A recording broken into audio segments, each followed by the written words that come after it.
আজকে দুপুরে বাড়িতে রান্না করেছিলাম মসুর ডাল আর আলু ভাজা। এখানে যে কটা আলু ছিল, আলু কটা আমি কেটে নিয়েছিলাম, আর একটা পটল ছিল।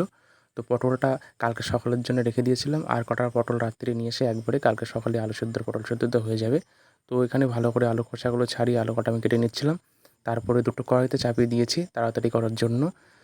যেহেতু একটু বেলাও হয়ে গেছিলো, সেজন্য তাড়াতাড়ি করার জন্য দুটো কড়াই চাপিয়ে দিয়েছি। একটা কড়াইতে আলু ভাজা আর একটা কড়াইতে হচ্ছে মসুর ডাল। তারপরে ওইগুলো রান্না চাপিয়ে দিয়ে এসে আমি চলে এসেছি ছাগলের জন্য পাতা কাটতে। কারণ কদিন ধরে যা বৃষ্টি হচ্ছে, বৃষ্টির জন্য ছাগল মাঠে যেতে পারছে না, মাঠে নিতে পারছে না ছাগলকে। এই জন্য পাতা কেটে নিচ্ছি। আর আমি ছাগলকে খেতে দিচ্ছিলাম বিচুলি, ভুসি টুসি এসব খেতে দিচ্ছিলাম। তা আজকে দুপুরে একটু বৃষ্টিটা কমেছিল, সেই জন্য কটা পাতা কেটে নিচ্ছিলাম ছাগলের জন্য, যদি পরে আর বৃষ্টি আসে এর জন্য পাতা কেটে ছাগলকে দেবো। কদিন ধরে ঠিকঠাক করে খাওয়া হচ্ছে না। তারপরে আমি এসে ছাগলকে আগে পাতা বেঁধে দিচ্ছি, ওদিকে খাওয়া শুরু করেছে ছাগলটা। তো কদিন ধরে যা বৃষ্টি হচ্ছে, ছাগল তো বাইরে বের করতেই পারছি না।